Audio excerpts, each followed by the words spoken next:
Sobrang in love talaga ako. Postpartum ka ba? May ganun ka ba? Parang meron man, pero hindi masyado. Kasi ngayong asawa ko, todo suporta sa akin. Tsaka, na masaya ako nagbuntis, ginusto kong mabuntis. Parang hindi ako na ano. Yun lang, di magkasya yung pants ko hindi kasi yung pants ko. Sa asawa ko, halika muna tayo mall, bilhin tayo ng pants.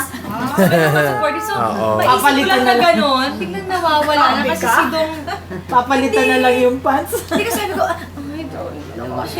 lumaking balakang ko after ko manganak eh.